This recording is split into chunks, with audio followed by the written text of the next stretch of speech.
Hello dear students. तो पिछले lecture में हमने पढ़ा था कि लीनियर इक्वेशन में टू वेरिएबल क्या होता है, कैसे उसको सॉल्व किया जाता है। अब इस लेक्चर में हम पढ़ने वाले डिटरमिनेंट क्या होता है। तो डिटरमिनेंट क्या होता है ये देखने के लिए सबसे पहले आपको देखना पड़ेगा स्क्रीन पे। तो आपके पास दिखाई दे रहा है कि अरेंजमेंट यहाँ पे मैंने की हुई है। एक दो जो वर्टिकल लाइंस यहाँ पे है और उसके अंदर हमारे पास चार एलिमेंट यहाँ पे गिवन है, ए बी सी डी। ठीक है, तो इस तरह की अरेंजमेंट अगर रहती है तो इसको बोल लेते हैं डिटरमिनेंट। अब इसको क्या होता है, यहाँ पे ये दो चीजें होती है, ये होता है रो वन और ये होता है रो टू। तो रो वन में हमारे पास एलिमेंट है ए और बी, और रो टू में हमारे पास एलिमेंट आएंगे सी डी। उसी तरह से हमारे पास जो वर्टिकल अरेंजमेंट होता है उसको कॉलम्स बोलते हैं। ये कॉलम होगा कॉलम वन और ये होगा कॉलम टू। ओके, तो ये हमारे पास इस तरह से अरेंजमेंट आ जाएगा। ठीक है, ऐसे अरेंजमेंट अगर आपको दिखाई देते हैं इसी को बोलते हैं हम, क्या बोलते हैं, डिटरमिनेंट। अब इसको सॉल्व कैसे करना है, तो इस डिटरमिनेंट की वैल्यू होगी, वैल्यू ऑफ डिटरमिनेंट जो होगा वो आएगा क्रॉस मल्टीप्लिकेशन से। अब क्रॉस मल्टीप्लिकेशन कैसे देख लीजिए। सबसे पहले तो इन दोनों का मल्टीप्लिकेशन कर दो। इन दोनों का मल्टीप्लिकेशन क्या आएगा, AD माइनस, उसके बाद इन दोनों का मल्टीप्लिकेशन कर दो कुछ इस प्रकार, जो कि आएगा BC या फिर CB। तो अच्छे से ध्यान में रख लीजिए, AD minus CB that is equal to the value of determinant. हमको ये कोई कभी भी जो आपके पास दिखाई दे रहा है ना, A से लेकर D तक पहले जाना है, बाद में C से लेकर B तक सबट्रैक्ट कर देना।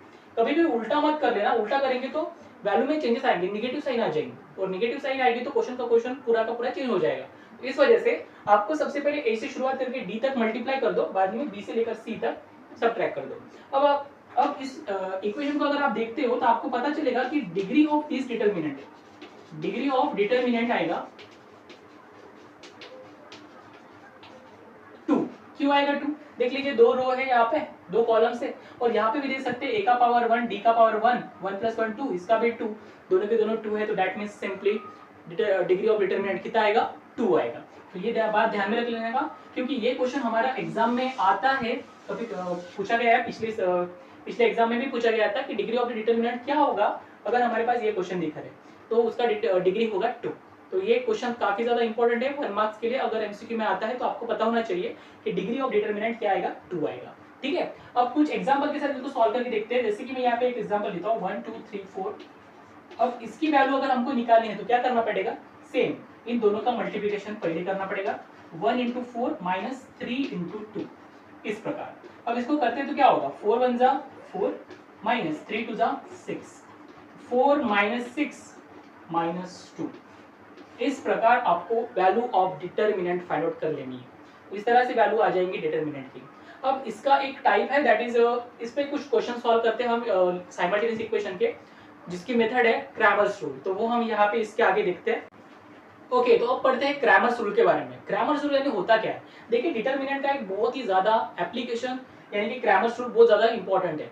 तो इसको सॉल्व कैसे करना है, इसको कैसे सॉल्व किया जाता है, वो हम देखते हैं यहाँ पे। देखिए यहाँ पे हमको दो एग्जांपल्स दिखाई दे रहे हैं, एग्जांपल्स यानी कि दो इक्वेशंस दिखाई दे रहे हैं, जो कि 2x + 3y = 10 और 4x + 5y = 18। हालांकि इसको सॉल्व करने के लिए हमारे पास ऑलरेडी मेथड है, जैसे कि हम सब्स्टिट्यूशन मेथड से या फिर एलिमिनेशन मेथड से भी कर सकते हैं, लेकिन हमको यहाँ पे क्रैमर्स रूल से इसको कैसे सॉल्व किया जाता है वो हमको यहाँ पे देखना है। तो कैसे सॉल्व करना है देख लीजिए। जैसे कि यहाँ पे दो इक्वेशंस हमारे पास गिवन है, तो आपको क्या करना है, सबसे पहली स्टेप हमको यहाँ पे ध्यान में रखना है, हमको निकालना है डी। क्या निकालना है, डी।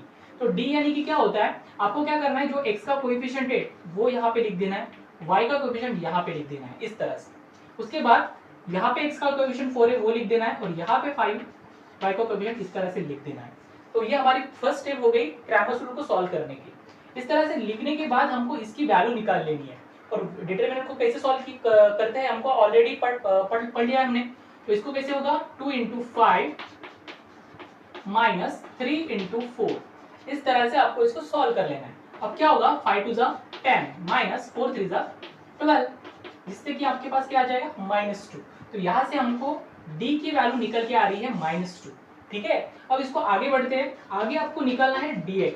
अब dx यानी कि क्या होता है, तो dx में क्या करना है, आपको x के कोएफिशिएंट्स को हटा दो, ठीक है, और x के कोएफिशिएंट की जगह पे ये लिख दो 10 और 18। तो यहाँ से मैंने 10 और 18 यहाँ पे लिख दिया है। उसके बाद क्या होगा, जो y के कोएफिशिएंट होंगे वो तो एज इट इज रहेंगे, उसको कुछ भी नहीं करना है, वो लिख दो ऐसे।